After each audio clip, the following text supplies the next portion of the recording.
আপনারা দেখছেন press 24 channel.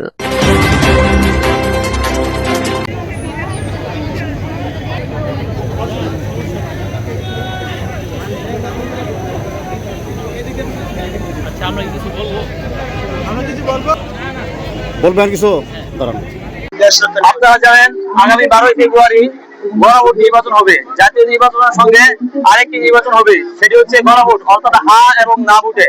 এই হা এবং না ভোটে কি কি রয়েছে, কি কি বিষয়াদি রয়েছে, এগুলা কিন্তু আমাদের প্রত্যন্ত অঞ্চলের মানুষ এখনো সঠিকভাবে জানে না। তো আমরা তাদেরকে জানিয়ে দিতে চাই, আপনারা যদি হার পক্ষে থাকতে চান, আপনারা যদি তত্ত্বাবধায়ক সরকার চান, তাহলে আপনাদেরকে হার পক্ষে ভোট দিতে হবে। প্রত্যেক 5 বছর পরে দেশের ভিতরে 100, 150, 300 বা 1000 মানুষ মারা যায় এই তত্ত্বাবধায়ক সরকার এবং একটা নির্দলীয় নিরপেক্ষ সরকারের দাবিতে। আপনারা আজকে যদি হাত দেন, তাহলে আগামীতে বাংলাদেশ প্রত্যেক বছর তত্ত্বাবধায়ক পাবে এবং নির্বাচন কমিশন নিরপেক্ষ হয়ে কাজ করতে পারবে ও কর্ম কমিশনও সরকারি দল ও বিরোধী দলের মাধ্যমে গঠন করা হবে। শুধু তাই নয়, আপনারা যদি হাবুরের পক্ষে ভোট দেন, কোন ব্যক্তি আজীবন ক্ষমতায় থাকতে পারবে না, কারণ একজন ব্যক্তি 10 বছরের উপরে প্রধানমন্ত্রী থাকতে পারবে না। আপনারা যদি হার পক্ষে ভোট দেন, তাহলে বাংলাদেশে ইনসাফ কায়েম হবে। রাষ্ট্রপতি ইচ্ছা করলেই কারো মৃত্যুদণ্ড থেকে মওকুফ করতে পারবে না, কারণ আমরা এতদিন পর্যন্ত জানি দণ্ডপ্রাপ্ত আসামিকে রাষ্ট্রপতি ইচ্ছা করলে ক্ষমা করে দিতে পারে, কিন্তু হাবুড়ে বলছে ভুক্তভোগী পরিবার যদি কোন আসামিকে, কোন দণ্ডপ্রাপ্ত আসামিকে ক্ষমা না করে, ওই ক্ষেত্রে রাষ্ট্রপতি ইচ্ছা করলেই কাউকে ক্ষমা করতে পারবেন না। ভুক্তভোগী পরিবার আগে ক্ষমা করবে, তারপরে রাষ্ট্রপতি ক্ষমা করবে, অর্থাৎ বাংলাদেশে ইনসাফ কায়েম হবে। আপনারা জানেন রাষ্ট্রপতি ও প্রধানমন্ত্রীর ক্ষমতার মধ্যে ভারসাম্য থাকে না।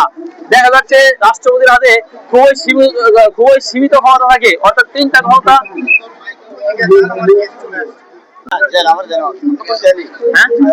আরো জানবেন, আমাদের বাংলাদেশে হাইকোর্ট এবং আপিল বিভাগ মাত্র একটি, পুরো বাংলাদেশের চাপ দেখা যায়। ওই ক্ষেত্রে হাকে যদি আপনারা জয়যুক্ত করেন, বাংলাদেশের প্রত্যেকটা বিভাগে হাইকোর্ট এবং আপিল বিভাগের ব্যবস্থা করা হবে, অর্থাৎ খুব দ্রুত সময়ের ভিতরে মামলাগুলো নিষ্পত্তি হয়ে যাবে।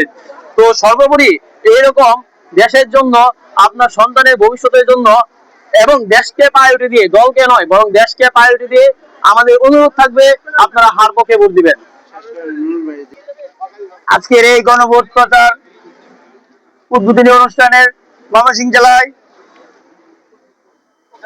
আজকে এই প্রোগ্রাম যেন সুন্দর সফলভাবে সুসংগঠিত হতে পারে, সেজন্য সবার কাছে দোয়া প্রত্যাশা করে শুরু করছি। আসলে আমাদের এই নির্বাচন, আমি মনে করি অন্য যে কোনো নির্বাচনের মতো নির্বাচন নয়, এটা একটা গণ অভ্যুত্থান বিপ্লবের পর নির্বাচন। এই নির্বাচন 100 বছরের হয় না, এই সব নির্বাচন 100 বছরে হয় না। সো আমাদের এবারে নির্বাচনকে প্রায়োরিটি দিতে হবে আমাদের দেশকে রক্ষা করার জন্য। আমাদের দেশ যেভাবে সুন্দর থাকবে, দেশে দুর্নীতিমুক্ত, চাঁদামুক্ত দেশ হবে, এর জন্য আমরা হার পক্ষে আমরা প্রচারণা করব, এবং কি প্রত্যেকটা শহর থেকে প্রান্তিক পর্যায় পর্যন্ত যেভাবে আমরা এই প্রচারণা করতে পারি, সেই ক্ষেত্রে আমরা অলরেডি কাজ করে যাচ্ছি, কাজ করে যাব। আশা করি বাংলার প্রত্যেকটি মানুষ হার পক্ষে থেকে আগে জয়যুক্ত করে বাংলাদেশে ন্যায়, সাম্য, মানবিক মর্যাদার একটা রাষ্ট্র হিসেবে আগামী প্রজন্মের জন্য আমরা তুলে দিতে পারি, সে প্রত্যাশায় আমি আমার কথা শেষ করছি। ধন্যবাদ সবাইকে। আসসালামু আলাইকুম, বিসমিল্লাহির রহমানির রহিম। গণভোট 2026 সংসদ নির্বাচনে আমরা একটি নির্বাচন পেতে যাচ্ছি, যেখানে আমরা বাংলাদেশের অধিকার আদায়ে, বাংলাদেশের স্বপ্ন পূরণের বাস্তবায়নের পথে আমরা হাঁটতে যাচ্ছি। তো তত্ত্বাবধায়ক সরকার, নির্বাচন কমিশন বলেন, পাবলিক কমিশন যা আছে, সকল কিছুই কিন্তু ছিল একজনের আওতাধীন। তো আমাদের বাংলাদেশ গড়তে বিচার ব্যবস্থা পৃথকীকরণ, কেউ যেন স্বৈরশাসক না হয়ে উঠতে পারে সেই দিকে লক্ষ্য রাখা, এবং আমাদের মূল অধিকার আদায়, আমাদের মৌলিক অধিকার রক্ষার্থে, আমাদের স্বাধীনতা সার্বভৌমত্ব রক্ষার্থে আমরা সচেষ্ট থাকতে আমরা জাতীয় সংসদ 2026 নির্বাচনে ভোটের জন্য কাজ করে যাচ্ছি। গ্রামের প্রান্তিক জনগণ পর্যন্ত যে কিনা বুঝেই না, সে তার মৌলিক অধিকারটা থেকে সে বঞ্চিত হচ্ছে, আমরা তার জন্য কাজ করে যাচ্ছি।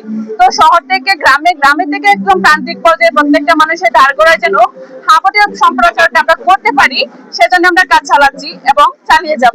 তো আমরা সাংবাদিক ফোরাম, বিশিষ্ট মহল সকলের কাছে আমাদের চাওয়া থাকবে তারা যেন গণভোটে ভোটকে জয়যুক্ত করার জন্য কাজ করে। ধন্যবাদ সবাইকে। বলেন, আমরা একটু উত্তর দিই। এক, আমাদের জুলাই সিটি যুব অ্যাসোসিয়েশন এর করার উদ্দেশ্যটা কি? জুলাই সিটি যুব অ্যাসোসিয়েশন করার উদ্দেশ্য হচ্ছে এটাই, আমরা চাই যে ময়মনসিংহ এর মানুষ যাতে জানতে পারে জুলাইটা কি। জুলাই স্মৃতি সংরক্ষণ করাটাই আমাদের প্রথম উদ্দেশ্য, আমরা সংরক্ষণ করব। তার পাশাপাশি আমরা চাই জুলাই মানে একটা বিপ্লব, বিপ্লবটা সবার মাঝে প্রচার করার জন্য। বিপ্লবে কি? বিপ্লবের ফলাফল হচ্ছে আজকে জুলাই সনদ। জুলাই সনদ হচ্ছে জুলাই গণ ভোটের মাধ্যমে এটা প্রতিষ্ঠিত হবে। এটা প্রতিষ্ঠিত করার জন্য আমরা আপ্রাণ চেষ্টা করতেছি। আর আমরা চাই জুলাই বিপ্লবটা সকলের মাঝে প্রচার করার জন্য আমরা জুলাই স্মৃতি যেটা আমরা গঠন করছি, এটা সকল মানুষকে নিয়ে আমরা কাজ করব।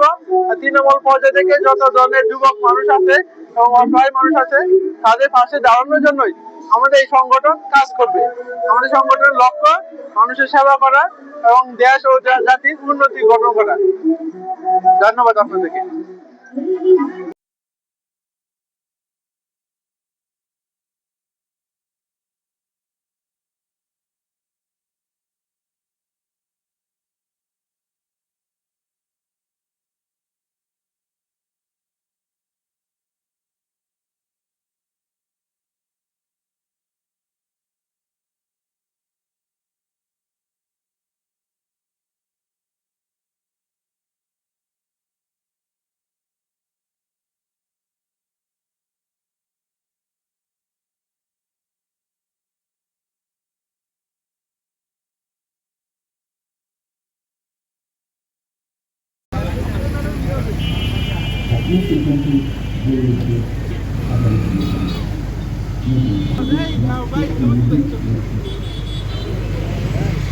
প্রধান কারিগর হাসিনা যখন ক্ষমতায় আসে তখন আমার বয়স 7। তোমরাও হয়তো কেউ আর অথবা কেউ নয়। আমাদের ওই সময়ের ছবিগুলোর দিকে তাকালে বিস্মিত হতে হয়। এই ছবিগুলো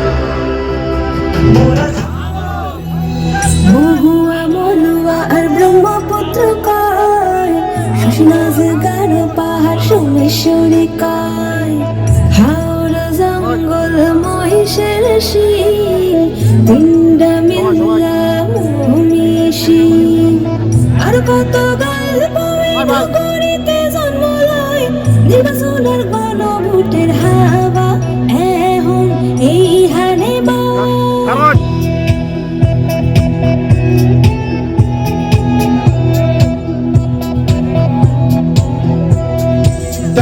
যারা বাসলো ভালো প্রাণটা দিল রাখু মনে বুকের ভিতরে জুলাই শহীদ নামগুলো থাকুক যতনে রাব্বি নাজিম লিপন রকি মাসুমার স্বপ্ন সব হাসা করতে গণভোটের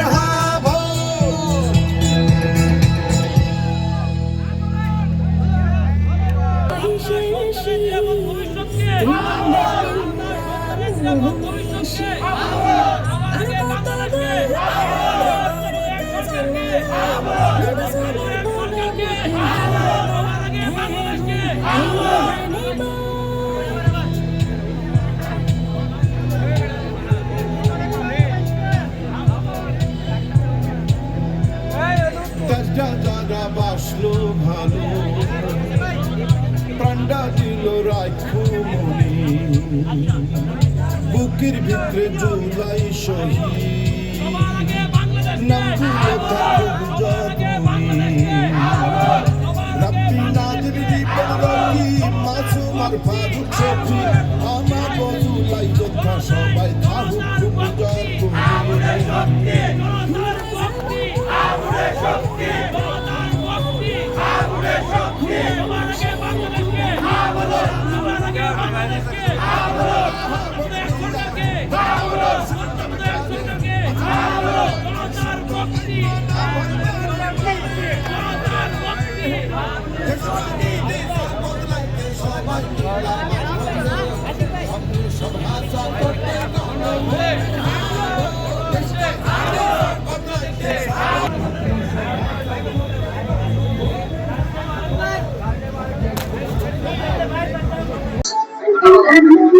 গণভোট যে শুরু হয়েছে ত্রয়োদশ জাতীয় সংসদ নির্বাচনের সাথে, সেই গণভোটে আমরা বাংলাদেশের সকল জনতাকে আহ্বান করছি হা ভোটের পক্ষে সিল মারার জন্য।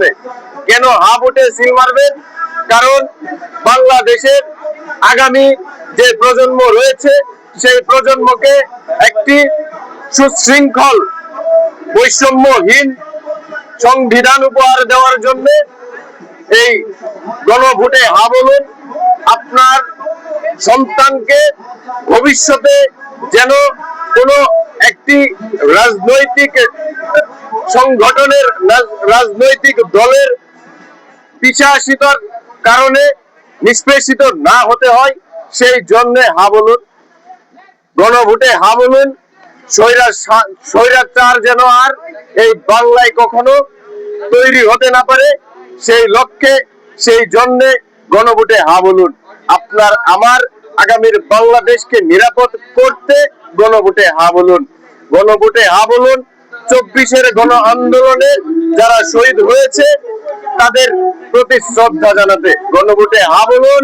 1971-এর পরবর্তী সময়ে যে সংবিধান বাংলাদেশে তৈরি হয়েছে, সেই সংবিধান যে একটি বারবার সেই সংবিধান বাংলাদেশে স্বৈরাচার সৃষ্টি করছে, সেই সংবিধান সংস্কারের জন্য গণভোটে হা বলুন।